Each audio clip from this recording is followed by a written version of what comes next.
Assalamualaikum warahmatullahi wabarakatuh. Bismillahirrahmanirrahim. Alhamdulillahi min al-mizan wa muntahal ilmi wa mablaghur ridha wa zinatal arsh. Allahumma salli wa sallim wa barik ala sayyidina Muhammadin wa ala alihi salata ahli samawati wal ardi alaihi wa ajiz ya rabbi lutfakal khafiyya fi amrina birahmatika ya arhamar rahimin amma ba'du. Kaum muslimin, para pendengar, para pirsawan yang dirahmati Allah Subhanahu wa taala. Sebelum kita mengkaji kitab Syekh Shalih Daraj, yaitu kitab Minhajul Adqiya fi Syarhi Ma'rifatil Adqiya,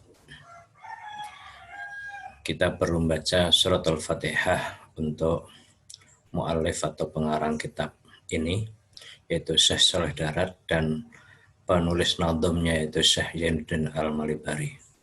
Mudah-mudahan Allah Subhanahu wa taala memberikan manfaat ilmu bagi kita, berkah ilmu tersebut bagi kita dunia dan akhirat, serta mohon ridhonya para kedua penulis kitab yaitu Syekh Shalih Daraj dan Syekh Zainuddin Al-Malibari. Lahumma walana al-Fatihah. Bismillahirrahmanirrahim. Alhamdulillahirabbil alamin arrahmanirrahim maliki yaumiddin. Iyyaka na'budu wa iyyaka nasta'in shiratal mustaqim shiratal ladzina an'amta 'alaihim ghairil maghdubi 'alaihim waladdallin. Amin. Bismillahirrahmanirrahim. Pada pertemuan ke-15 lalu, bahwa barang siapa yang ketika di dunia buta mata hatinya sehingga tidak bisa ma'rifatullah bil basirah, maka besok orang tersebut di akhirat akan buta mata kepalanya, karena mata dohir atau mata kepala di akhirat itu berasal dari mata hati ketika di dunia. Wallahu a'lam. Selanjutnya pada pertemuan ke-15 ini, Syekh Shalih Daraj menjelaskan dalam bahasa Jawanya, moko dadi wong iku semongso-mongso orang ngicipi ilmu hakikat ing dalam dunyane kene, moko ora bakal, moko iya bakal. Jadi semongso-mongso orang ngicipi ilmu hakikat ing dalam dunia kene, moko ya bakal picek meripat dohiri besok ing dalam akhirat. Tegese saking ma'rifatullah bloko lan ya iku den namane mahjubin anillah. Namung padha katungkul ladzate ta'amul jannah wa asmaruha, lan yo bisa hasil nyicipi maring ilmu hakikat angin arep kudu mujadah mulazamah kelawan ilmu tarekoh. Moko ora bisa hasil tarekoh yen ora kelawan mulazamah ilmu syariat. Moko samongso orang lakoni syariat, moko samongso orang lakoni syariat,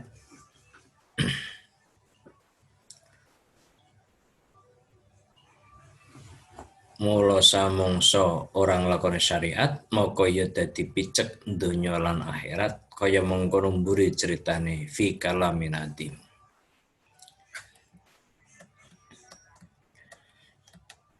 Maksudnya, apabila orang tidak merasakan ilmu hakikat di dunia sekarang ini, maka ia akan buta mata kepalanya besok di akhirat, dalam arti tidak bisa ma'rifatullah yang kemudian disebut mahjubin anillah, tertutup hijab dari Allah Subhanahu wa taala. Kenapa demikian? Karena dia lebih terperdaya oleh lezatnya ta'amul jannah, lebih terpedaya pada lezatnya makanan surga, wa asmaruha, dan buah-buahan yang ada di dalam surga itu. Sehingga mahjubin anillah, tertutup hijab dari Allah Subhanahu wa taala. Dan tidak bisa berhasil merasakan ilmu hakikat kecuali harus mujadah mulazamah atau usaha batin yang sungguh-sungguh dengan ilmu thariqah. Maka tidak bisa berhasil thariqah kalau tidak dengan mulazamah ilmu syariat. Maka ketika orang tidak menjalankan syariat, maka ia akan menjadi buta di dunia dan akhirat. Na'udzubillah min dzalik. Maka nanti akan dibicarakan lebih lanjut ceritanya dalam perkataan Nadim. Mulane ngendika Syekh Nadim, man roma durron lissafinati yarkabu wa yahusu bahron sumadurron hasalah. Maka sing sapa wong ngarepaken inten utawa sapa wong nejo amrih inten, maka mesti kudu nunggang kapal krana panggonane inten iku ana segara. Maka nuli jegur slulup ing dalam segara, maka nuli hasil inten. Secara dalam bahasa Indonesia, barang siapa yang mengharapkan mutiara, inten, atau permata, atau siapa saja yang hendak mencari mutiara, maka ia harus menaiki kapal. Karena tempat mutiara itu berada di dalam lautan, di dasar lautan. Selanjutnya ia harus mencebur dan menyelam di dalam lautan, maka kemudian ia akan mendapatkan mutiara itu. Selanjutnya Syekh Suladat menjelaskan, karena sudah diberi perumpamaan bahwa ilmu syariat adalah laksana kapal, ilmu thariqah adalah laksana lautan, dan ilmu hakikat itu laksana mutiara yang ada di dasar lautan. Maka kemudian penulis Nadom atau Syahyuddin Al-Malibari berkata, siapa saja yang hendak mencari mutiara, maka ia harus menaiki kapal yang kokoh, yang cukup peralatan kapalnya, termasuk ada tali dan layarnya dengan baik. Karena akan menerjang lautan yang besar ombaknya, kencang anginnya, dan bahkan banyaknya bahaya di tengah lautan. Maka ketika peralatannya tidak cukup atau kapalnya tidak kokoh, tentu kapal tersebut akan pecah dan akan tenggelam, maka kemudian tentu hancurlah kapal tersebut.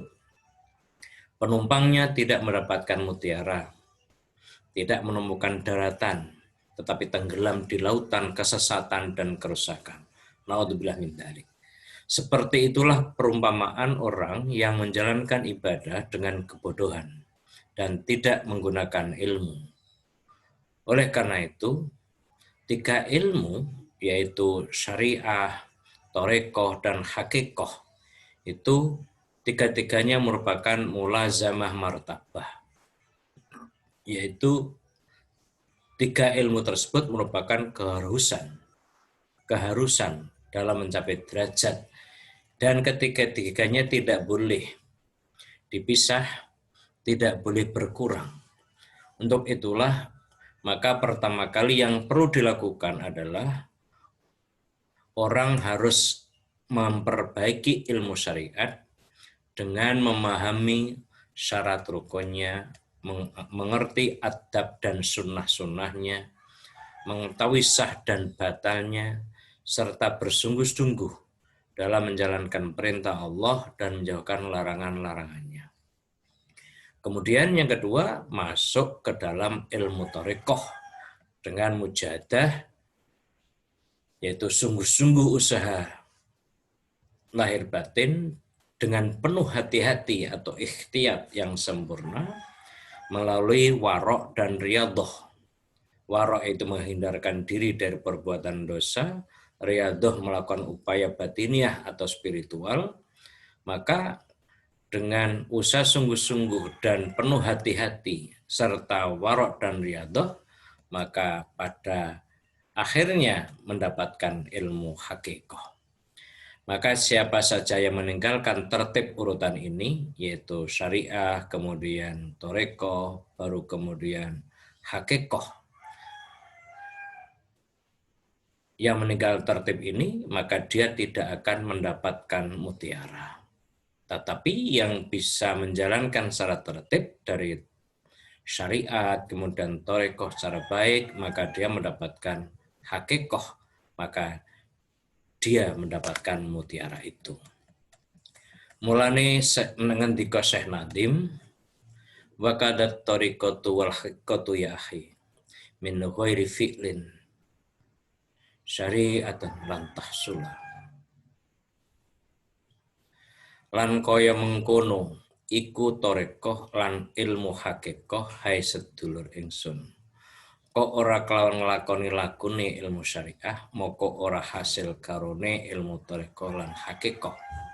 Krana ora ana inten angin ana segara, ora bisa mlebu yen ora kelawan kapal ingkang sampurna bekakase. Nah, maksudnya seperti itulah ilmu tarekoh dan ilmu hakikoh, wahai saudaraku. Maka apabila kalian tidak menjalankan perilaku ilmu syariat, maka tidak bisa berhasil kedua ilmu tarekoh dan ilmu hakikoh. Karena tidak ada mutiara kecuali di dasar lautan. Dan tidak bisa mengarungi lautan apabila tidak menggunakan kapal yang cukup peralatannya. Artinya bahwa sesungguhnya keberhasilan ilmu tarekoh dan ilmu hakikoh adalah berasal dari berkah ilmu syariat. Selanjutnya saya menambahkan, moko awalul wajibi ala salik wa alal mu'min wa alal muttaqin. Maka pertama kali bagi salik dan bagi mukmin serta bagi muttaqin adalah menjalankan ilmu syariat secara sungguh-sungguh. Tidak ada torekoh dan tidak ada hakikat serta tidak ada kasyaf kecuali berkat dari mulazamah menjalani syariah. Maka akan mendapatkan ilmu torekoh dan ilmu hakikoh, bahkan mendapatkan kasyaf yang semuanya itu berkah dari syariah. Karena tidak ada jalan menuju hakikat kecuali harus dengan menjalankan syariat. Oleh karena itu, barang siapa yang mulazamah dengan menjalankan syariat, maka dia akan menjadi mudah untuk mendapatkan hasil ilmu tarekoh bi'aunillah dan menjadi mudah jalannya untuk mujahadah. Dan siapa saja yang sudah berhasil ilmu tarekoh, maka akan muncul nurul hakikoh. Barang siapa yang berhasil dalam ilmu tarekoh, maka akan lahir ilmu hakikoh. Maka hakikat tanpa menjalankan syariat adalah tersesat. Dan itu sudah disampaikan oleh Syed Syarif Abdullah bin Abu Bakar Al-Idrus. Pendapatnya, menurutku tidak ada jalan menuju Allah Subhanahu wa ta'ala selain jalan syariat. Maka itulah aslut thoriq wa far'ut thoriq. Jadi tidak ada jalan menuju Allah selain jalan syariah, karena syariah itu adalah aslut thoriq, dasar thoriqoh atau asal usul thoriqoh, wa far'ut thoriq, dan cabang dari thoriqoh. Intaha, maka cukuplah itu. Oleh karena itu, orang mukmin meskipun sudah tinggi derajatnya, atau walaupun orang mukmin sudah sampai pada makom aulia atau bahkan makom qutbiyah, sudah menjadi wali kutub, maka ia tidak gugur untuk menjalankan ibadah yang diwajibkan dalam Al-Quran dan Al-Hadis. Seperti sholat, siam, puasa, zakat, dan sebagainya, min furudis syariah. Jadi meskipun orang itu sudah sampai kepada makam wali kutub, itu juga tidak gugur dalam menjalankan ibadah seperti sholat, puasa, zakat. Karena itu dari furudus syariah. Karena itu dari kewajiban-kewajiban syariat. Dan tidak gugur kewajiban untuk menjauhkan dari larangan syariat. Maka siapa saja menduga-duga atau menganggap bahwa orang yang sudah menjadi wali atau minal aulia, artinya sudah masuk makom aulia, kemudian ia gugur menjalankan syariat, sehingga boleh meninggalkan kewajiban dan boleh melanggar yang haram, maka hal tersebut adalah kafir mulahidin, yaitu kafir yang tidak mengakui adanya Allah atau disebut ateis. Tahukah engkau sungguhnya ibadah itu tidak gugur dari para anbiya dan mursalin? Maka tidak gugur juga bagi aulia Allah. Jadi ini penting karena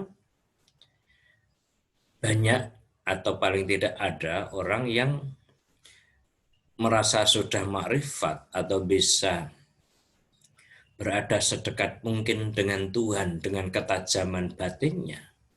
Kemudian dia meninggalkan syariat dengan alasan dia sholat daim atau hatinya selalu sholat. Kemudian dia tidak menjalankan syariat, maka hal yang seperti itu adalah sesat. Karena Nabi saja, Rasul saja, itu tidak meninggalkan syariat atau tidak gugur dalam menjalankan syariat. Apalagi posisi aulia atau posisi orang yang sudah menganggap dekat dengan Allah kemudian tidak menjalankan syariat, maka jelas itu tidak dibenarkan di dalam agama. Kalau para anbiya saja tidak gugur, maka bagi aulia juga tidak gugur. Kenapa? Karena kewajiban ibadah adalah bagi semua manusia dan semua makhluk. Karena ibadah itu sebagai hakul ubudiyah, hak beribadah, dan hak syukrun nikmah, hak mensyukuri nikmat. Dalam arti bahwa hak kewajiban sebagai hamba adalah menuruti perintah tuannya, dan kewajiban orang diberi nikmat adalah bersyukur pada yang memberi nikmat. Dan bukti syukur tersebut diwujudkan dengan menjalankan ibadah. Maka anbiya dan mursalin serta aulia semuanya tidak lepas dan tidak dapat terhindar dari posisinya sebagai hamba dan tidak bisa lepas dari penggunaan nikmat atau pemanfaatan nikmat Allah Subhanahu wa taala. Maka wajiblah untuk menuruti ibadah li haqqil ubudiyah wa li haqqis syukri 'alan nikmah. Jadi wajib menuruti ibadah karena hak ubudiyah, hak ibadah dan hak syukur atas nikmat Allah. Seperti diceritakan di dalam hadis Nabi, sesungguhnya Rasulullah sallallahu alaihi wasallam sampai bengkak kedua kakinya lantaran banyaknya sholatul lail atau sholat malam. Maka para sahabat bertanya, "Ya Rasulullah, mengapa engkau sholat sampai begitu? Kemudian kaki panjenengan bengkak padahal engkau itu sudah diampuni oleh Allah. Ma taqaddama min dzambika ma ta'akhkhar." Sudah diampuni dosa panjenengan, baik dosa masa lalu maupun dosa yang akan datang. Rasanya tidak perlu banyak-banyak sholat. Maka jawab Rasulullah, afala akunu abdan syakura. Apakah aku tidak boleh untuk menjadi hamba yang pandai bersyukur kepada Allah? Oleh karena itu dari hadis tersebut, ketika para anbiya dan mursalin serta Rasulullah sebagai sayyidil awalin wal akhirin dan afdolul makhlukin itu saja tidak gugur ibadah dan tidak meninggalkan ibadah. Kalau Nabi saja tidak gugur kewajiban beribadah, apakah kemudian para aulia boleh gugur ibadah atau boleh meninggalkan ibadah? Jelas itu tidak dibenarkan. Oleh karena itu pahamilah bahwa kita tidak boleh meremehkan atau memudahkan syariah atau membuat mudah syariat. Maka demikian itulah sesungguhnya ilmu torekoh dan ilmu hakikoh itu tidak akan membawa hasil bila tidak menjalankan ilmu syariah. Moko dadi ngendika Syekh Nadim faqala fa'alaihi tazinun lidohirihil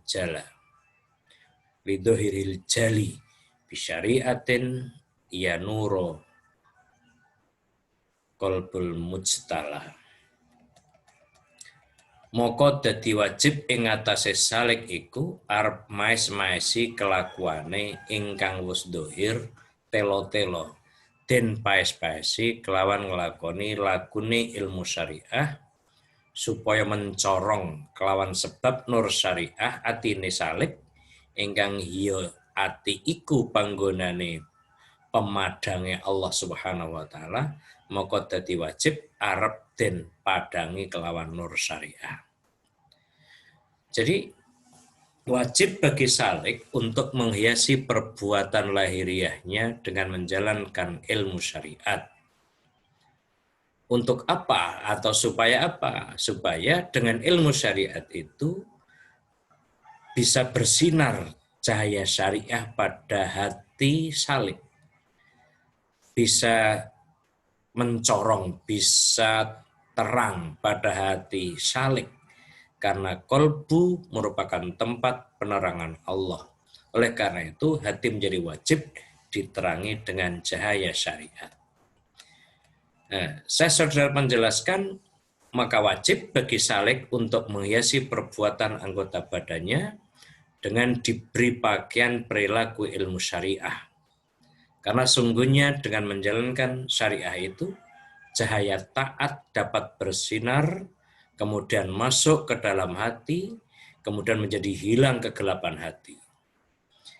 Ketika cahaya hati itu sudah terang benderang, ketika cahaya hati sudah terang benderang, maka patut dan layak dimasuki ilmu torekoh.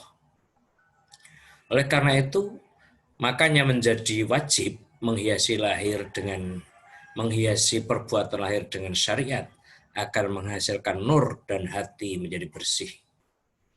Karena hati merupakan tempat nadrullah, tempat yang diperhatikan Allah.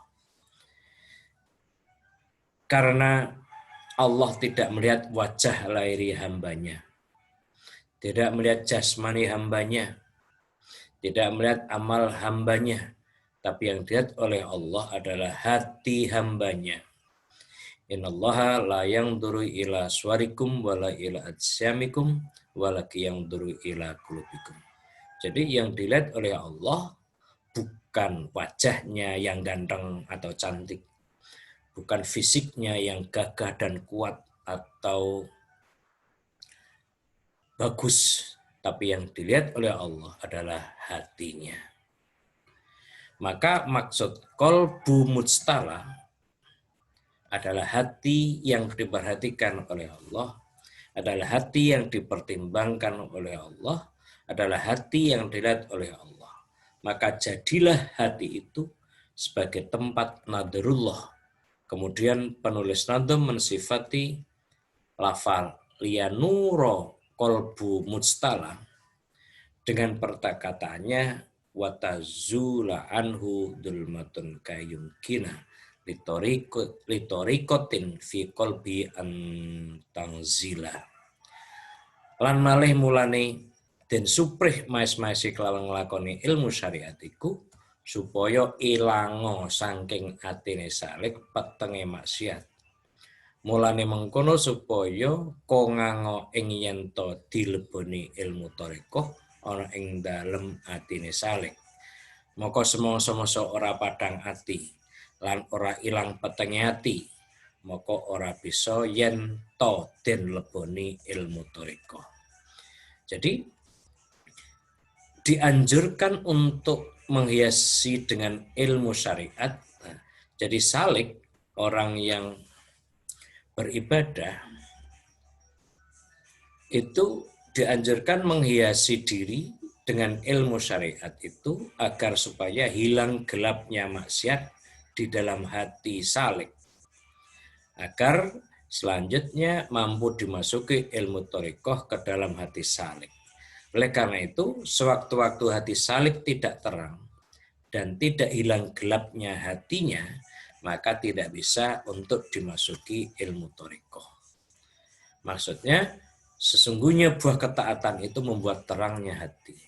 Sebaliknya, buah kemaksiatan itu membawa gelapnya hati. Saya ulangi, buah ketaatan, buahnya taat membuat terangnya hati.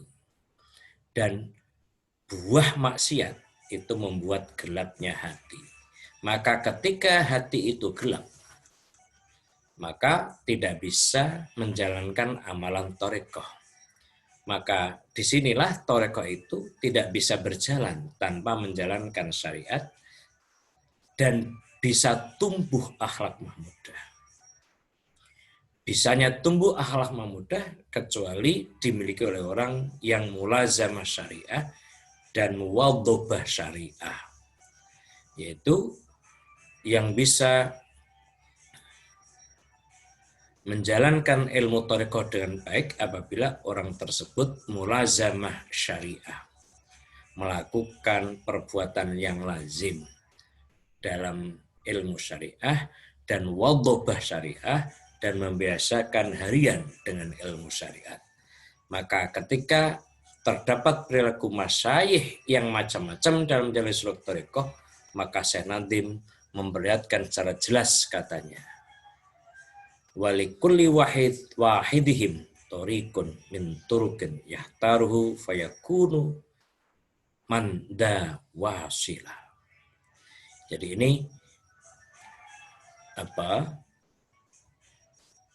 orang di dalam menjalankan ilmu thariqah harus hatinya terang dengan ilmu syariah, hatinya tidak gelap dengan maksiat, sehingga ilmu thariqah bisa masuk. Kalau ilmu thariqah sudah masuk dan dijalankannya dengan baik, maka dia akan mendapatkan mutiara, yaitu akan bisa ma'rifatullah, akan bisa makrifat dengan Allah Subhanahu wa taala. Mudah-mudahan Allah Subhanahu wa taala memberi hidayah pada kita dan selanjutnya kita diberi anugerah bisa ma'rifatullah di dunia dan selanjutnya bisa ru'yatullah atau musyadah kepada Allah kelak di akhirat. Amin Allahumma amin. Mudah-mudahan manfaat. Mari kita tutup. Bismillahirrahmanirrahim. Subhanakallahumma bihamdika asyhadu an la ilaha illa anta astaghfiruka wa atubu ilaik. Wa alafu minkum wallahu muwaffiq ila aqwamit thariq. Assalamualaikum warahmatullahi wabarakatuh.